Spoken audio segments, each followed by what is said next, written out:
그리고 이제 위원장은? 국무회의 관련된 에피소드들이 좀 이렇게 전해지고 있는데 제가 개인적으로 과거에 보면 우리가 뭐 기자들하고 뭐 경찰관하고 뭐 국세청 직원하고 밥 먹으면 누가 밥값 내냐 뭐 이런 얘기 하잖아요. 네. 오늘 얘기 들어봤더니 기자들하고 네. 대통령하고 비서실장하고 네. 국무총리가 티타임을 가졌다는데 네. 이정주 기자 예. 누가 착감 냈을 것 같습니까? 아 이렇게 기자들이 낸 거 아니야? 한번 맞춰봐. 한번 네. 네. 아니, 네.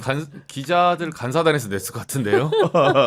제가 이제 그게 궁금해가지고 누가 네. 냈냐고 물어봤더니 네. 김민석 총리가 냈대요. 어. 그러니까 이제 상황이 어떻게 된 거냐면은 국무회의를 마치고 이제 구내 식당에서 그 삼자 네. 요인들이 밥을 네. 먹으니까 기자들이 또 그 네. 앞에서 기다렸을 거 아니에요. 그죠, 뺐구나. 나오면 하나라도 물어보려고 그랬더니 자연스럽게 권혁기 의전비서관이 오늘 뭐 그 착값은 총리님이 내시기로 했다고 이렇게 몰아간 거야. 그래가지고 이제 김민석 총리가 이제 커피 구내 그 네. 커피 그쵸. 매점이 있는데 네. 거기 이제 그 단말기에다가 자기 카드 꽂았대요. 아. 그냥 그럼 기자들이 와가지고 뜨아 막 이렇게 골라가지고 이제 한 번에 결제를 했다고 하는데 키오스크에다, 그럼 좀 키오스크에다. 나오네. 그럼 좀 한 백불하면 한 10명이 서 있기 때문에 네, 가격이 꽤 많이 나왔을 좀 것 나오죠. 같은데 근데 좀 쌀걸요? 싸죠. 대통령실이라서. 네. 맞아요. 네. 네. 어쨌든 결론적으로 총리가 냈다는 건데 네. 제가 한 칸 더 나갔습니다. 네. 그 총리의 카드가 네. 궁금해가지고 개인 카드냐? 그 뭐 개인 카드인지 법 카드인지는 떠나가지고 네, 이제 네. 그걸 봤는데 제가 하나 중대한 발견을 한 게 그 카드의 유효 기간 네. 언제까지인지 아십니까? 언제까지예요? 오. 설마 오늘까지예요? 2030년 7월까지. 오. 5년 총리하고 싶은 거 아니까 지금 공교롭게도 네. 2030년 이재명 정부가 끝나는 해까지 카드의 유효 기간이더라. 2030년 7월 1일까지 뭐 이런 거예요? 설마? 뭐 보니까 7월까지로 돼 있어. 왜냐면 월하고 연만 나오기 네, 때문에 네, 그랬던 건데 네. 제가 정밀 취재한 결과 아. 2030년 7월까지 유효 기간인 카드로 네. 기자들에게 커피를 사주었다. 네. 아. 그 얘기는 그의 목표가 정말로 5년이다. 이재명과 함께하는 함께하는 것인가 것이다. 이런 생각이 좀 들었거든요. 아니 예. 이진숙 위원장의 바람이 담긴 카드 같은데 딱 30까지 임기 맞추고 나 그때까지 빵 사 먹겠다 그 소리 아닙니까 지금? 아니 근데 그 김민석 네. 총리가 원래 이제 서울시장 출마설이 상당히 유력하지 않았습니까? 맞아요. 네. 그러다가 이제 갑자기 이제 총리 후보가 되면서 저도 이제 여러 갈래로 취재를 해봤어요. 그러면은 총리하다가 갑자기 내년에 서울시장 출마하는 거냐? 네. 그거 너무 조금 무책임해 보일 수 있는데라고 하니까 서울시장은 이제 아니고 확실히 아닌 네. 거고. 네. 어떤 국회의원이 저한테 이렇게 반문하더라고요. 서울시장이 높아 국무총리가 높아. 너 같으면 뭐 할래? 뭐 이제 이렇게 물어봐서 이제 알게 됐는데 여하튼 이재명 정부의 성공을 위해서 본인이 맡은 이제 총리 책임 총리직을 끝까지 잘 완수하고 싶다라는 개인적 열망이 상당히 크다. 그래서 서울시장 출마는 안 하는 것으로 정리되었다. 이렇게 네. 얘기를 하더라고요. 그래서 야, 지금 민주당 그 서울시장 후보가 총 4명인데 네 명인데. 네, 지금 그 많이 알려진 분은 박주민 의원, 그렇죠. 네. 그다음에 그 누굽니까? 그 권익위원장 했던 전현희 의원, 전현희 의원, 그다음에 홍익표 전 의원, 그리고 박홍근 의원. 박홍근 이렇게 의원까지. 사자 대결이 가장 유력하다라는 얘기가 나오고 격가지로 제가 별도로 취재한 내용 하나 서비스. 네, 감사합니다. 네. 이재명 대통령이 밥을 같이 먹잖아요. 그러니까 뭐 국회의원들 그때 항상 법카 문제가 굉장히 심각하게 논의가 될 때였대요. 네. 그래서 이제 여러 의원들이 함께 밥을 먹게 된 거예요. 근데 사람들이 다 바늘방석이었다는 거예요. 이게 밥을 먹으면 통상 대표가 밥값을 사죠. 내는데 네. 근데 이게 법카로 이 난리니 우리가 이거를 어떻게 해야 되냐. 그래서 거기 그 자리에 동석했던 모 의원은 차라리 그냥 다 내가 내버리고 독박을 쓰는 게 낫겠다. 그래야 내가 마음이 편할 것 같다. 이렇게 네. 생각을 했는데 식사가 끝나자마자 당시 이재명 대표가 벌떡 딱 일어나더니 저벅저벅 가서 계산대로 가더래요. 계산대로 그래서 갔다. 네. 이게 법카가 이렇게 난리여도 역시 밥값은 시원하게 하나보다. 시원하게 네. 대표가 내나 보다. 그래서 딱 가서 잘 먹었습니다라고 했대요. 그랬더니 사장님이 한 분 것만 결제했는데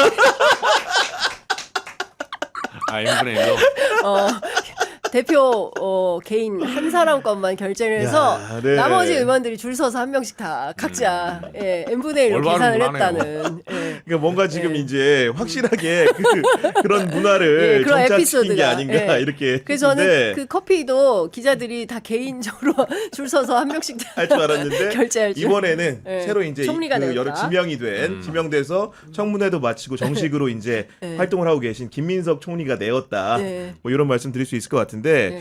그 오늘 이제 마지막으로 이 주제는 잠깐 짚고 넘어가야 되는데 우리 이정주 기자 왔으니까 그 트럼프 정부가 이재명 대통령을 상대로 한국에 25% 관세를 부과하겠다.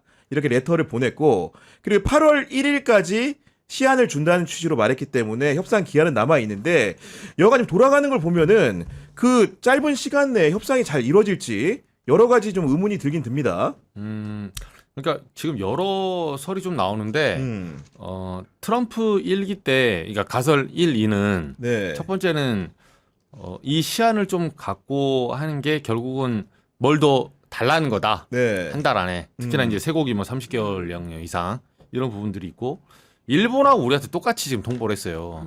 관세도 25% 똑같아요. 맞아. 그리고 레터도 거의 비슷해요. 그리고 그 종목이 겹쳐요, 우리나라가. 오. 상호관세 보면 일본 같은 경우는 과거 이제 철강 이런 게 강했고 우리도 이제 조선업이나 LNG 이게 지금 겹치는 부분이거든요. 그래서 소고기만 이제 우리가 30개월 그 하나 더 뚫어야 되는 미국 입장에서. 근데 조선 LNG 그리고 일본 쌀 이게 이제 추가됐는데 들어보니까 이게 밀고 당기기를 해서 우리 쪽에는 이제 뭘 더 물밑에서 내놓으면 내가 한번 봐주겠다 이렇게 이제 압박용 요 가설이 하나 있고 두 번째는 이 레인지를 지금 빨리 협상한 사람들 있잖아요. 그러니까 캐나다나 이제 봤을 때 뭐 베트남 이렇게 네. 보면 이재명 정부에서는 전례를 먼저 한번 보고 싶었던 거예요, 사실은. 네, 앞에서는 어떻게 하는지 이게 정말 허세인지 아니면 이게 코피 전략인지 아니면 진짜 협상이 가능한 건지 어디까지 수위가 되는지. 근데 제가 오늘 아침에 이제 통상 전문가들 전화를 좀 돌려보니까 결국은 우리가 이 협상 자체는 일본하고 지금 커플링으로 좀 묶인 상태예요. 그러니까 시한이나 조건이. 그런데 그게 무슨 말이냐면 지금 관세를 이렇게 세게 매기고 압박을 세게 주면 일본 같은 경우는 그 이시바 총리도 내부 압박을 갖고 있기 때문에 미국 채권 팔 수가 있어요. 잘못하면. 네, 그러니까 만만치 않아요. 만약에 상호관세 이들 때리잖아요. 네. 실제로.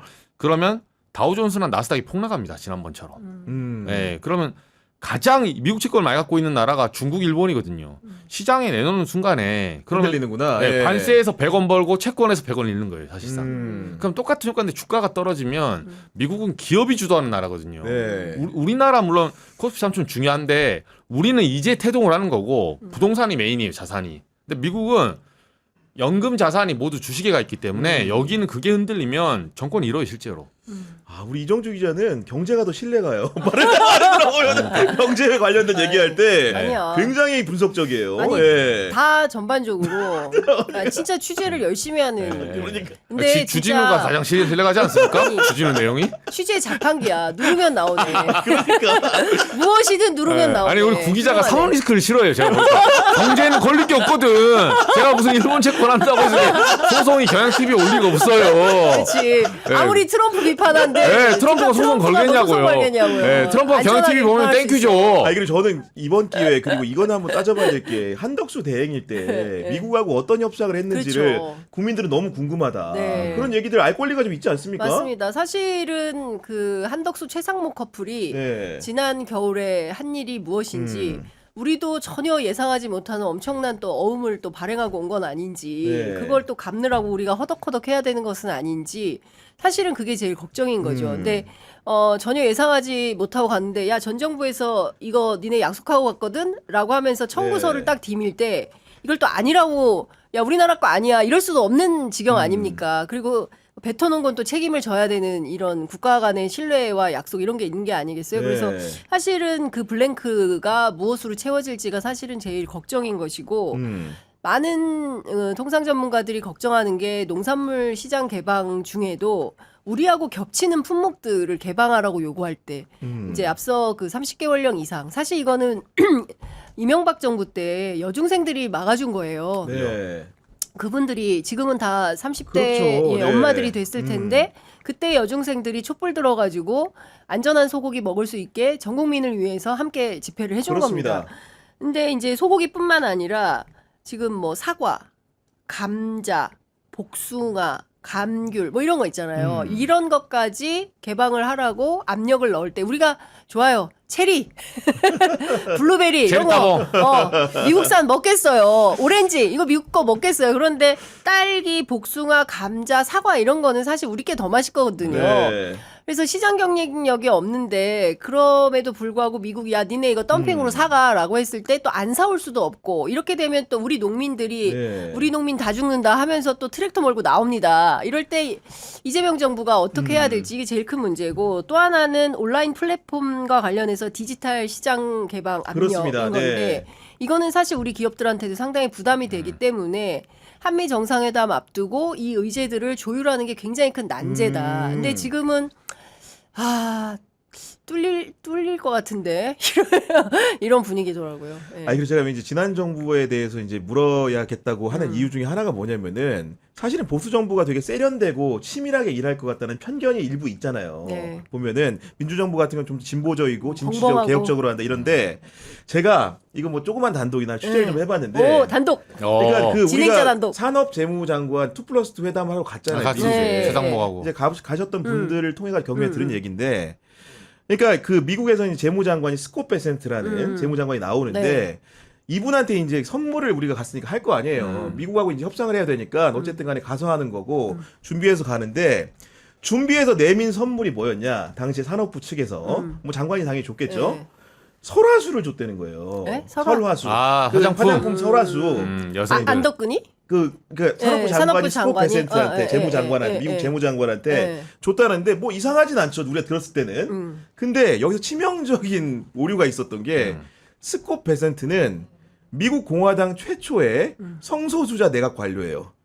그러면 우리가 설화수를 선물한다는 거는 통상적으로 엄마용인데. 그러니까 엄마용으로 생각할 수가 있구나. 통상적으로 이제 부인한테 와이프에. 주라고 이제 해서 주는 선물인데 몰랐어요, 스콧 그것도. 베센트는 이제 그런 사람이다 보니까 당시 동석했던 기재부도 갔을 거 아닙니까? 네. 보고 이제 험담을 하기 시작한 거야. 기재부에서 기본적으로 스콧 베센트가 누군지도 뭔지도 제대로 모르고. 확인 안 하고 와주시냐. 선물을 한 거냐 우리가 보기에는. 네. 근데 물론 그런 얘기는 있다고 합니다. 안덕근 산업부 장관이 산업부 그 분들이 남녀 공용 아니냐 이거 뭐 이런 그렇게 얘기도 우겨야죠. 했다고 하는데 이걸 이제 얘기해 준 사람이 저한테 말한 건 뭐냐면은 네. 지금 김현종이라는 사람이 지금 자리를 구하지는 못했는데 이분이 일화가 참 많아요. 굉장히 미국을 잘하는 그렇죠. 분이고 근데 이분은 미국 관료랑 협상을 해야 되면은 그 관료가 나온 고등학교 출신 고등학교를 알아가지고 미국 같은 경우에는 그 스포츠가 활성화되어 있기 그렇죠. 때문에 그 고등학교를 대표하는 쉽게 스타 플레이어가 있어 농구에 MLB.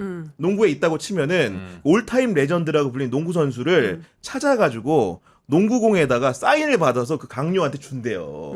이런 정도로 성의 있게 그쵸. 준비해야 되는 게 대미 협상인데 설화수 갖고 갔다고 하니까 그걸 아는 분들은 약간 좀 우스꽝스러운 겁니다. 상황 자체가. 그렇죠. 이 정도 공도 안 들이고 하려고 했냐? 예전에 한교한 때 그 절에다가 육포 뿌린 그런 거죠. 따지고. 그러네. 절에다 네. 육포 보내고 네, 비슷하네. 추석 때 육포 뿌리고. 네.